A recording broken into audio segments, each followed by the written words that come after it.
Hello students, इस video में हम चैप्टर सेकंड के एक्सरसाइज का 19th क्वेश्चन करेंगे।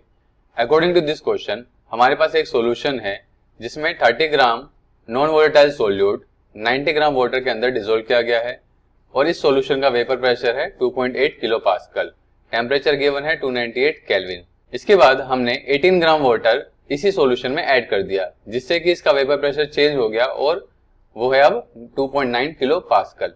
टेम्परेचर सेम रहा है। हमें कैलकुलेट करना है मोलर मास सोल्यूट का और वेपर प्रेशर वाटर का।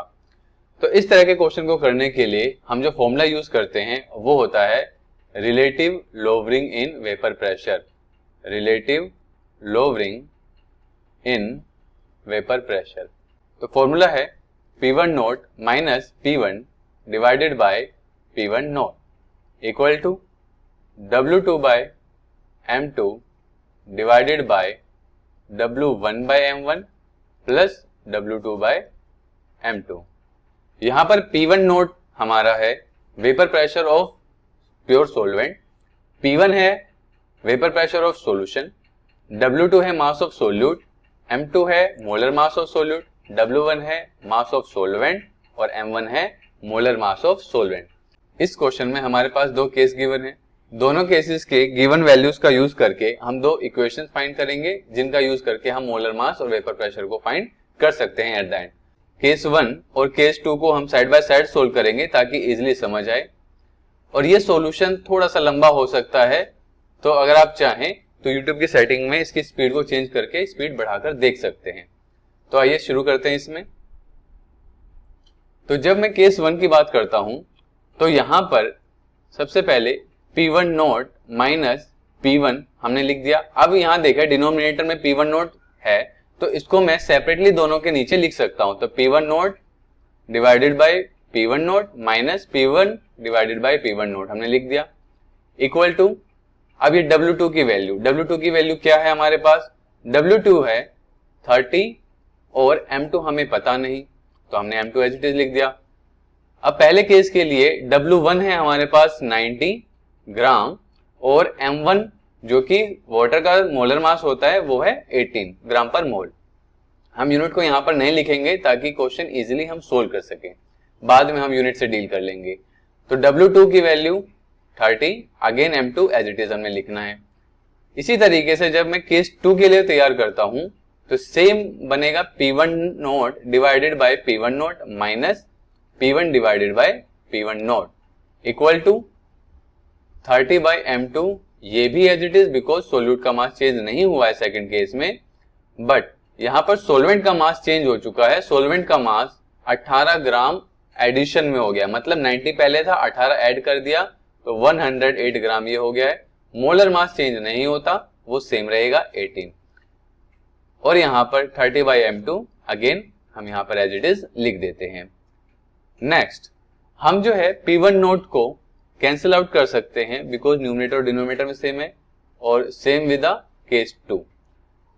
तो नेक्स्ट स्टेप में हमारे पास जो बचेगा वो है 1 minus P1 by P1 naught equal to, right hand side में हम ऊपर वाले पोर्शन को एज इट इज लिख देते हैं, बट जो नीचे वाला पोर्शन है इसमें हम एलसीएम लेंगे। एलसीएम लेना बिल्कुल सिंपल है, जो यहाँ डिनोमिनेटर है 18 और M2 इनको मल्टीप्लाई में लिख दो तो 18 M2।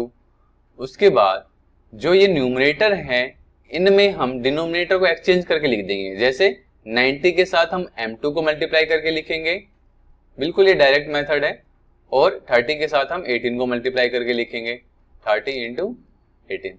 अब इस तरीके से यहाँ पर ये 4 लेयर का जो है बना हुआ है फॉर्मेशन। अब इसमें हम क्या कर सकते हैं, सेकेंड लेयर को फोर्थ लेयर के साथ कैंसिल आउट कर सकते हैं। तो सेकेंड लेयर का M2 फोर्थ लेयर के M2 से कैंसिल आउट हो गया तो यहां बचा 18। नेक्स्ट स्टेप में हम क्या करेंगे, इस 18 को 30 के साथ मल्टीप्लाई कर देंगे जो कि है fourth layer with the first layer, और जो थर्ड लेयर है वो सेकेंड लेयर के साथ हम मल्टीप्लाई कर देंगे। इसी तरीके से केस 2 में हम लिख लेते हैं 1 minus P1 by P1 naught equal to 30 by M2 as it is. Again यहां पर नीचे वाले पोर्शन में हम एलसीएम लेंगे तो ये आ जाएगा 18 इंटू M2 और ऊपर वाले पोर्शन में इस तरीके से डिनोमिनेटर को एक्सचेंज करके। तो 108 के साथ आ जाएगा m2 और 30 के साथ आ जाएगा 18। तो 30 इंटू 18। यहां तक क्लियर है। अब नेक्स्ट स्टेप हम लिखते हैं। तो यहां क्या लिखा जाएगा, 1 माइनस P1 की वैल्यू लिख लेते हैं 2.8। तो फर्स्ट केस के लिए P1 की वैल्यू थी 2.8, मतलब सॉल्यूशन का वेपर प्रेशर। P1 नोट हमें पता नहीं तो उसको एज इट इज लिख लेते हैं। अब यहां पर 30 तो मल्टीप्लाई हो जाएगा 18 के साथ, और जो थर्ड लेयर थी इसको एज इट इज हमें लिखना है, बिकॉज यहां जब हम ऊपर सेंड करेंगे तो ऊपर तो सिर्फ 1 था। तो 90 into m2 plus 30 into 18। Similarly case 2 के लिए भी हम नेक्स्ट स्टेप लिखते हैं। 1 माइनस P1 की वैल्यू है 2.9, तो हमने 2.9 लिख दी और नीचे P1 नोट इक्वल टू, यहां पर भी सिमिलरली हम क्या करेंगे, m2 से m2 को कैंसिल आउट कर देंगे। फोर्थ लेयर फर्स्ट लेयर के साथ मल्टीप्लाई और थर्ड लेयर सेकेंड लेयर के साथ मल्टीप्लाई। तो ये कुछ इस तरीके से लिखा जाएगा 30 into 18 divided by 108 into m2 plus 30 into 18। अब हम जो है यहां पर कॉमन लेंगे न्यूमरेटर और डिनोमिनेटर में से, चाहे केस 1 हो चाहे केस 2, दोनों में हम ऐसा करने वाले हैं। तो पहले लिख लेते हैं 1 minus 2.8 P1 naught as it is.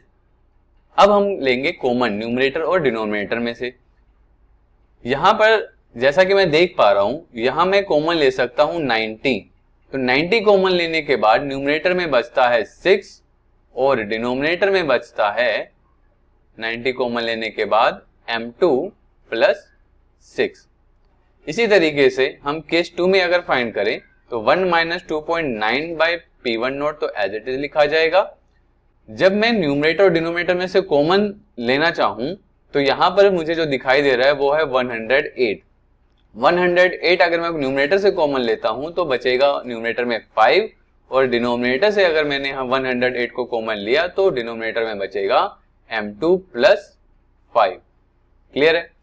Next 90 से 90 कैंसिल आउट केस 1 में, और केस 2 में 108 से 108 कैंसिल आउट। अब राइट हैंड साइड में केस 1 की बात करें तो राइट हैंड साइड में 6 बाय m2 प्लस 6 बचा है। तो इस पोर्शन को मैं लेफ्ट हैंड साइड में भेजूंगा तो 1 minus 6 divided by m2 plus 6 हो जाएगा, और यहां पर minus 2.8 divided by P1 note जो है उसको मैं राइट हैंड साइड में शिफ्ट कर देता हूं तो ये पॉजिटिव में आ जाएगा। तो 2.8 डिवाइडेड बाय P1 नोट। यहां पर 1 के डिनोमिनेटर में कुछ भी नहीं है तो एलसीएम हमारा हो जाएगा m2 प्लस 6, और 1 के साथ इसी नंबर को मल्टीप्लाई कर दिया जाएगा m2 प्लस 6 और माइनस 6 एज इट इज लिखा जाएगा। तो यहां पर प्लस 6 से माइनस 6 कैंसिल आउट हो गया और equal to 2.8 divided by P1 naught. यहां से हमें एक इक्वेशन मिलती है m2 divided by m2 plus 6 equal to 2.8 divided by P1 naught. तो इसको मैं इक्वेशन नंबर 1 लिख देता हूं। सिमिलरली हम जब केस 2 के लिए सोल्व करते हैं इसे, तो 5 बाई m2 प्लस 5 इसको मैं लेफ्ट हैंड साइड में शिफ्ट करूंगा तो ये नेगेटिव में हो जाएगा, minus 5 divided by m2 plus 5, और माइनस 2.9 बाय P1 नोट को मैं राइट हैंड साइड में भेज देता हूं। तो 2.9 डिवाइड बाय P1 नोट। अब यहां पर अगर मैं एलसीएम लेता हूं तो m2 प्लस 5 ही आएगा, बिकॉज 1 के नीचे कोई डिनोमिनेटर नहीं है। साथ ही यही m2 प्लस 5 यहां ऊपर लिखा जाएगा 1 के साथ मल्टीप्लाई होकर एज इट इज, और माइनस 5 हमने लिख दिया। अब प्लस 5 से माइनस 5 कैंसिल आउट हो गया, 2.9 बाय P1 नोट। तो हमारे पास एक इक्वेशन फिर से आती है जो कि है m2 divided by m2 plus 5 equal to 2.9 divided by P1 naught, और ये है हमारी इक्वेशन नंबर 2। यहां तक क्लियर है। नेक्स्ट स्टेप में हम इन दोनों इक्वेशंस का यूज करके हम फाइंड करेंगे m2 की वैल्यू। तो इसके लिए क्या करना होगा हमें, हम करेंगे डिवाइड, और किसको डिवाइड करेंगे, dividing equation first by second. Equation first को इक्वेशन सेकंड से डिवाइड करेंगे। तो इक्वेशन फर्स्ट को पहले हम लिख लेते हैं as it is, m2 divided by m2 plus 6 equal to 2.8 divided by p1 naught. अब हमें सेकंड इक्वेशन से डिवाइड करना है, तो सेकंड इक्वेशन इसी के डिवीजन में हम लिखेंगे। कैसे? तो सेकंड इक्वेशन है m2 divided by m2 plus 5 और यहां पर राइट हैंड साइड में भी 2.9 डिवाइडेड बाय p1 नॉट। इस इक्वल टू को यहां ना लगाकर यहां भी लगा सकते हैं, कोई दिक्कत नहीं है। अब ध्यान से देखेंगे, फर्स्ट लेयर थर्ड लेयर को कैंसिल आउट कर सकती है, अगर पॉसिबल हो तो यहां पर m2 से m2 कैंसिल आउट हो गया। और राइट में अगर हम देखें तो सेकंड लेयर फोर्थ लेयर को कैंसिल आउट कर सकती है। तो ये रूल है, फर्स्ट कर सकती है थर्ड को और सेकंड लेयर कर सकती है फोर्थ को कैंसिल आउट, अगर वहां पर सेम वैल्यूज लिखी हुई हैं। नेक्स्ट हम लेयर्स को अरेंज करेंगे। कैसे? फोर्थ लेयर फर्स्ट लेयर के साथ मल्टीप्लाई और थर्ड लेयर सेकंड लेयर के साथ multiply. Similarly right hand side में भी फोर्थ लेयर फर्स्ट के साथ और थर्ड लेयर सेकंड के साथ। तो हमारे पास अब ये इक्वेशन कुछ इस तरीके से लिखी जाएगी, m2 plus 5 divided by m2 plus 6 equal to 2.8 divided by 2.9। अब हम यहां पर करेंगे क्रॉस मल्टीप्लाई, तो 2.9 m2 प्लस 5 के साथ मल्टीप्लाई होगा और m2 प्लस 6 जाएगा 2.8 के साथ। तो एक बार लिख लेते हैं इसे, m2 plus 5 equal to 2.8 into m2 plus 6। Further हम इसे अगर सोल्व करते हैं तो हमारे पास वैल्यू कुछ इस तरीके से आती है, 2.9 m2 plus 14.5 equal to 2.8 m2 plus 16.8। अब इन वैल्यूज को हम थोड़ा सा रीअरेंज करें। कैसे? 2.8 को मैं लेफ्ट हैंड साइड में भेजूंगा तो ये सब्ट्रैक्ट हो जाएगा 2.8 m2 और 14.5 को मैं राइट हैंड साइड में भेजूंगा तो वो भी सब्ट्रैक्ट हो जाएगा। इस तरीके से वैल्यू लिख दी हमने। तो लेफ्ट हैंड साइड में बचा 0.1 m2 और राइट हैंड साइड में बचा हमारे पास 2.3। तो 0.1 को जब मैं राइट हैंड साइड में भेजूंगा तो 2.3 डिवाइडेड बाय 0.1 पॉइंट से पॉइंट खत्म और ये हमारे पास m2 की वैल्यू आ चुकी है 23। अब मोलर मास की यूनिट क्या होती है? यूनिट होती है ग्राम पर मोल। तो हम इसको ऐसे रिप्रेजेंट करेंगे। बट ये हमारा पहला पार्ट ही सोल्व हुआ है। इसके बाद हमें सेकंड पार्ट भी फाइंड करना है, जो कि है vapour pressure of water at 298 kelvin. तो उसके लिए हमें ज्यादा मेहनत नहीं करनी पड़ेगी, हमें सिर्फ इतना करना है कि जो m2 की वैल्यू हमारे सामने आई है उसको हम इक्वेशन नंबर फर्स्ट या फिर सेकंड में लिख सकते हैं। तो मैं यहाँ पर इस m2 की वैल्यू को इक्वेशन सेकंड में लिखकर सोल्व कर रहा हूं। आप चाहें तो फर्स्ट में रखकर सोल्व कर सकते हैं, वैल्यू सेम ही आएगी। तो यहां पर लिखना पड़ेगा एक बार, substituting value of m2 in equation, मैं यहां पर सेकंड में पुट कर रहा हूं तो मैंने सेकंड यहां पर लिख दिया। तो इक्वेशन सेकंड क्या थी हमारे पास? वो थी 2.9 divided by p1 naught equal to m2 divided by m2 plus 5। तो इनमें हम m2 की वैल्यू रख देंगे। तो पहले 2.9 by p1 naught as it is, m2 है हमारा 23 डिवाइडेड बाय 23 प्लस 5, ये हो जाता है हमारा 23 बाय 28 और 2.9 डिवाइडेड बाय p1 नॉट। अब p1 नॉट को मैं राइट में शिफ्ट करता हूं, डिनोमिनेटर में है तो वो न्यूमरेटर में चला जाएगा, तो p1 नॉट।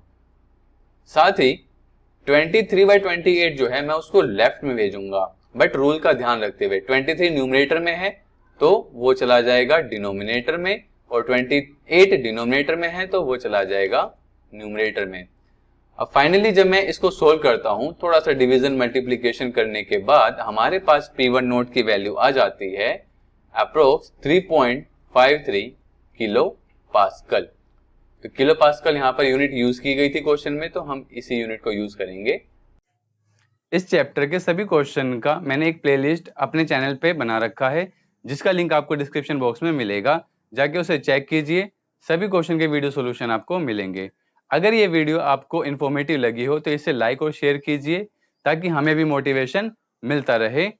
आगे आने वाली वीडियो आप तक जल्दी पहुंचे, इसके लिए चैनल को सब्सक्राइब कीजिए और बेल आइकन प्रेस कीजिए। Take care and stay safe.